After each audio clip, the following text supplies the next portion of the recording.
بسم اللہ الرحمن الرحیم نحمدہ ونصلی علی رسولہ الکریم۔ محترم سامعین، آج کے دور میں جو ہمارے ساتھ نوجوانوں کے ساتھ اور تقریباً ہر انسان کے ساتھ یہ مسئلہ ہے، غصہ، بلڈ پریشر اور اسی طرح وساوس کا آنا تو بہت زیادہ عام ہوتا جا رہا ہے۔ آج بچہ بھی غصہ کرتا ہے اور وساوس آتے ہیں۔ اس کی ایک تو بڑی وجہ یہی ہے کہ ہمارے گناہ ہیں، جو گناہوں کی نحوست کی وجہ سے انسان کے ذہن میں وساوس آتے ہیں، پھر وساوس سے غصے کی طرف انسان چلا جاتا ہے اور ڈپریشن اور اسی طرح بلڈ پریشر، یہ مرض عام ہوتا جا رہا ہے۔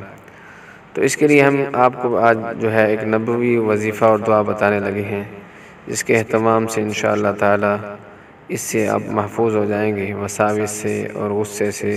اور اس کے ساتھ ساتھ اگر آپ گدھے کی آواز سنتے ہیں یا کتے کی آواز سنتے ہیں تو اس وقت یہ وظیفہ پڑھیں گے تو انشاءاللہ تعالی اس سے آپ کو سکون اور اطمینان نصیب ہوگا، اور انشاءاللہ تعالی آپ کے دل سے خوف اور وساوس ختم ہو جائیں گے۔ تو آپ جو ہے نبی علیہ السلام کے جو بتائے ہوئے اعمال ہیں ان کو ہم لوگ کریں گے تو انشاءاللہ تعالی ہمارے لیے دنیا میں بھی عافیت اور آخرت میں بھی خیر اور برکت کا سبب ہوگا اور نجات کا ذریعہ ہوگا۔ آج اللہ معاف فرمائے، ہم دنیا میں جو بھی ہمیں معلومات ہوتی ہے فلاں کام کرنے سے یہ فائدہ ہوگا تو انسان اس طرف دوڑتا ہے۔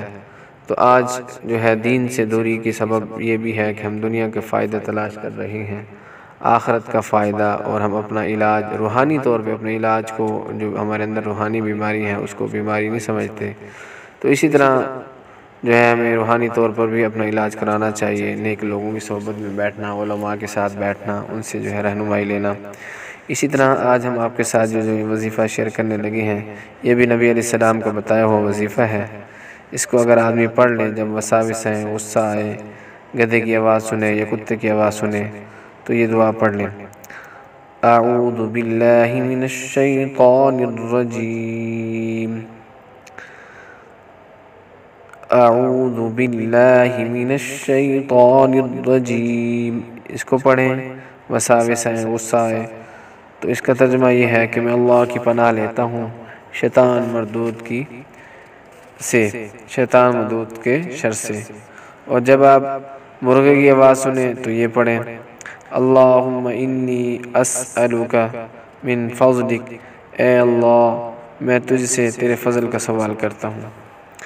یعنی کہ جب آپ کو غصہ آئے یا وساوس آئے تو آپ یہ پڑھیں، اعوذ باللہ من الشیطان الرجیم۔ گدھے کی آواز سنیں یا کتے کی آواز سنیں تو یہ دعا پڑھیں، اعوذ باللہ من الشیطان الرجیم۔ اور جب مرغے کی آواز سنیں تو پھر یہ دعا پڑھیں۔ نبی علیہ السلام نے فرمایا، اللہم انی اسألک من فضلک، اللہم، مختصر سی دعا ہے، انتہائی آسان، اللہم انی اسألک من فضلک، ترجمہ، اے اللہ میں تجھ سے تیرے فضل کا سوال کرتا ہوں۔ بخاری شریف کے اندر اس بارے میں بتایا گیا ہے، اور احادیث مبارکہ میں سے یہ چیز آپ کو بتائی جا رہی ہے، یہ دعا۔ اس کا ترجمہ دوبارہ سن لیں، دعا بھی سن لیں، اللہم انی اسألک من فضلک، ترجمہ، اے اللہ میں تجھ سے تیرے فضل کا سوال کرتا ہوں۔ اللہ تعالی ہمیں جو ہے ان باتوں پر عمل کرنے کی توفیق نصیب فرما دے، آمین۔